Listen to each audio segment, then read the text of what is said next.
Now with a pond like this one, on a super hot, like this is super hot Australian summer, and this water is going green really, really quickly. Now there's a few factors for why this would happen. The first factor is that as the temperature goes up, the dissolved oxygen level goes down, the redox potential goes down, and the CO2 level goes up, and that really favors the algae. Now if we can do something to increase the oxygen, then that should keep the CO2 at bay and should favor the growth of the bacteria, because the good bacteria that's going to grow in this system will compete with the algae. Therefore, you won't have so much trouble with the algae. So what's happening at the moment is the water is leaving the pond, it's going through a filter, and the filter is going to grow lots of bacteria in the filter.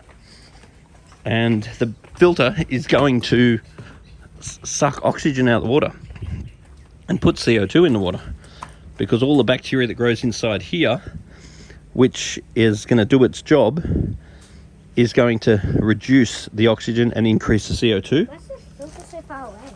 That's where it is. And so then the water returns into the tank through there. And so you can see some bubbles and stuff, but that really is not oxygenating the water.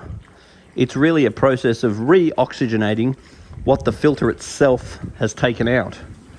So what would be really good is if we put some sort of fountain in here or an extra water pump to get some surface agitation and even some kinetic energy, then that's going to help. The other thing is that the UV in the filter may very well need cleaning. Now the other thing, replacing, not cleaning, sorry. And now the other thing is that these particular filters are an absolute pain in the neck to clean. If we replace this filter for an Awasa, it's going to cost some money, but the Awasas are so easy to clean.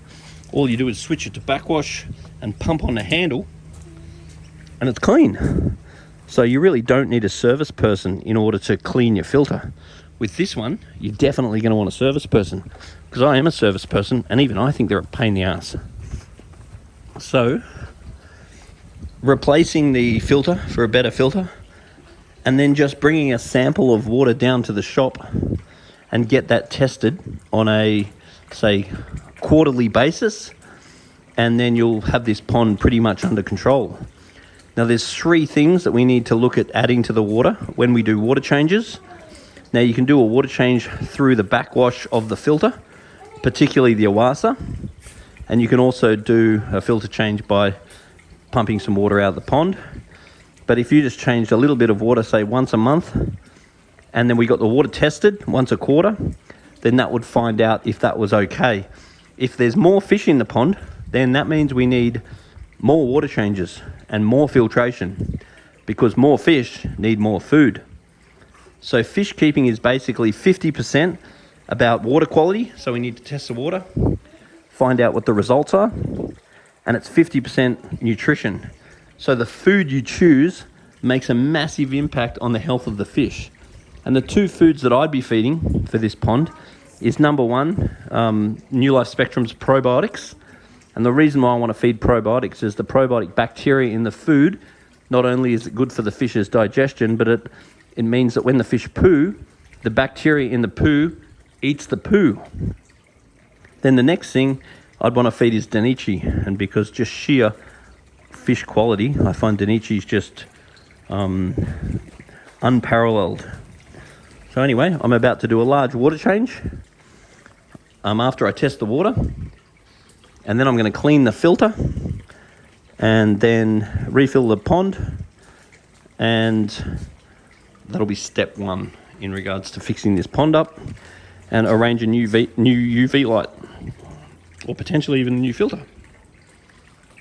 So everything is a process. Cleaning up these sorts of ponds don't happen real quick.